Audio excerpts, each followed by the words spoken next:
what's happened to medicine is it's become very fundamentalist, very concrete thinking, very limited vision.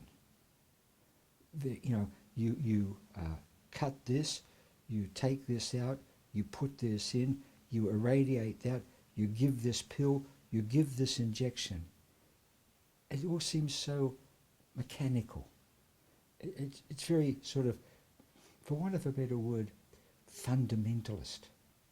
Now, I'm not saying that doctors are necessarily fundamentalists at home, but these professions are very fundamentalist. Are you doing this?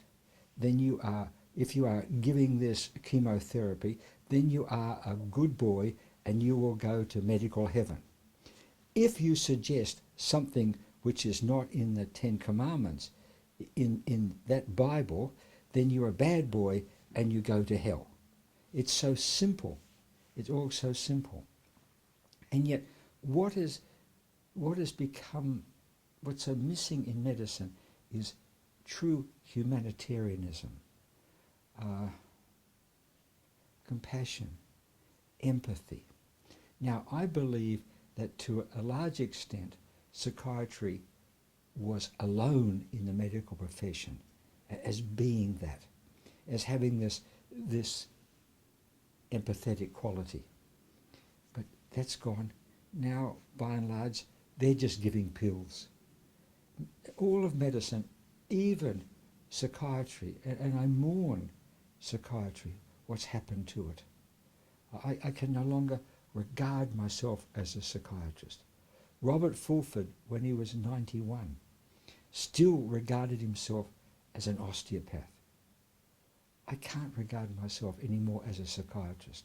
Psychiatry has so veered from what at least I thought it was, and I believe to a large extent it was, much more caring about the total person, the total picture, and not just the particular disease and the particular thing to do for that disease. And I'm not denying its worth. I'm not denying that at all.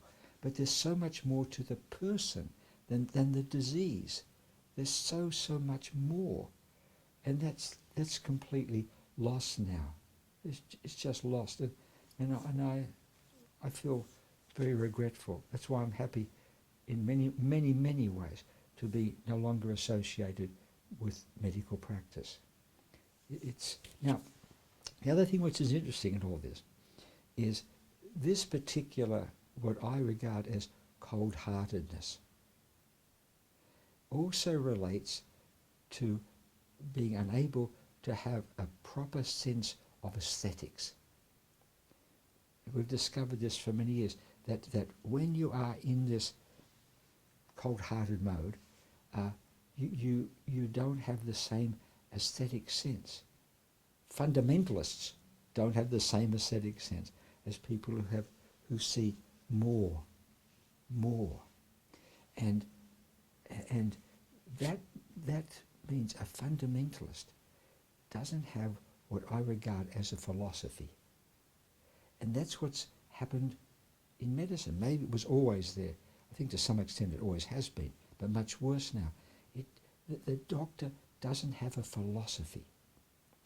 And as I say, you can't really say what the philosophy is because there's no words, but we can talk about that they see this particular person in his particular almost mode of life suffering and his family and his society, and having compassion and empathy for all of them in that setting.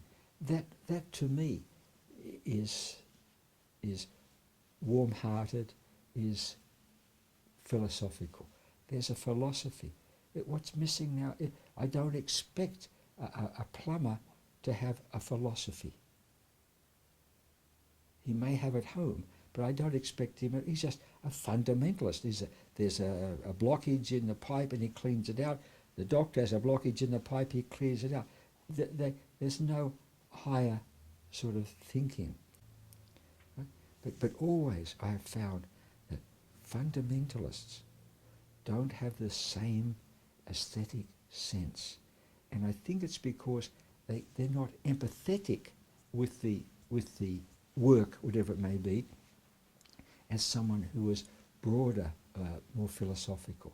Yes, there is a place, of course, for exact biochemistry and exact whatever it may be, but there's also a place for seeing the total person. You know, or his, what I call his existence in existence.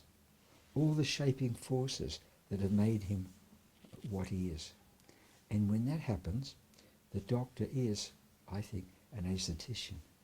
And he's seeing something about the beauty of that person's life and the beauty about life, all of life.